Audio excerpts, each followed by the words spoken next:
ನಮಸ್ಕಾರ. ಇಂದು ನಮ್ಮ ಶ್ರೀರಾಮನಗರದ 7ನೇ ward Renuka colony ಇಂದಿರಾನಗರನಲ್ಲಿ ನಮ್ಮ ಕನಗಿರಿ ವಿಧಾನಸಭಾ ಕ್ಷೇತ್ರದ ಶಾಸಕರಾದಂಥ ಸನ್ಮಾನ್ಯ ಶ್ರೀ ಶಿವರಾಜ್ ತಂಗಡಿ ಅವರಿಗೆ ಮತ್ತೊಮ್ಮೆ ನೂತನ ಮುಖ್ಯಮಂತ್ರಿಗಳು ಆಗಿರುವಂಥ ಸನ್ಮಾನ್ಯ ಶ್ರೀ ಡಿ ಕೆ ಶಿವಕುಮಾರ್ ಅವರ ಸಂಪುಟದಲ್ಲಿ ಅವ್ರಿಗೆ ಮತ್ತೆ ಅವಕಾಶ ಕೊಡಬೇಕು ಅಂತೇಳಿ ನಾವು ಇವತ್ತು ಈ ಒಂದು ದುರ್ಗಾದೇವಿ ದೇವಸ್ಥಾನದಲ್ಲಿ ವಿಶೇಷವಾದಂಥ ಪೂಜೆ ಮಾಡಿದ್ವಿ. ಪೂಜೆ ನೆರವೇರಿಸಿ ಈ ಒಂದು ಪೂಜೆಯಲ್ಲಿ ನಮ್ಮ ಪಕ್ಷದ ಹಿರಿಯ ಮುಖಂಡರು, ಕಾರ್ಯಕರ್ತರು ಮತ್ತು ಗ್ಯಾರಂಟಿ ಗೃಹಲಕ್ಷ್ಮಿ ಫಲಾನುಭವಿಗಳು ಮತ್ತು ನಮ್ಮ ಇವತ್ತು ಈ ಒಂದು ವಿಶೇಷ ಪೂಜೆ ಮಾಡಲಾಗಿದೆ. ಈ ಒಂದು ಪೂಜೆಯನ್ನು ನಮ್ಮ ತಂಪಲ್ಲಿ ಕಾಮೇಶ್ವರರಾವ್, ಸನ್ಮಾನ್ಯ ಶ್ರೀ ತಂಪಲ್ಲಿ ಕಾಮೇಶ್ವರರಾವ್ ವಿದ್ವಾಂಸರು ಮತ್ತು ಒಬ್ಬ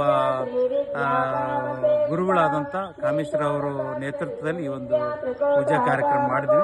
ಆ ದೇವರಲ್ಲಿ, ಆ ದುರ್ಗಾದೇವಿಯಲ್ಲಿ ಪ್ರಾರ್ಥನೆ ಮಾಡಿದ್ವಿ. ಸನ್ಮಾನ್ಯ ಶ್ರೀ ಶಿವರಾಜ್ ತಂಗಡಿ ಅವರಿಗೆ ಮತ್ತೆ ಅವಕಾಶ ಕೊಡಬೇಕು, ಆಶೀರ್ವಾದ ಮಾಡಬೇಕಂತೇಳಿ ನಾವೆಲ್ಲರೂ ಕೂಡ ಬೇಡಿಕೊಂಡಿದ್ವಿ. ಖಂಡಿತವಾಗಿ ಅವರು ಮಂತ್ರಿಗಳು ಆಗೇ ಆಗ್ತಾರೆ ಅಂತೇಳಿ ನಮಗೆ ಭರವಸೆ ಇದೆ. ಮತ್ತು ಅವರು ಮಂತ್ರಿ ಆಗಿ ಮತ್ತು ನಮ್ಮ ಕನಗಿರಿ ಕ್ಷೇತ್ರವನ್ನು ಮಾದರಿ ಕ್ಷೇತ್ರವನ್ನು ಮಾಡಿದ್ದಾರೆ.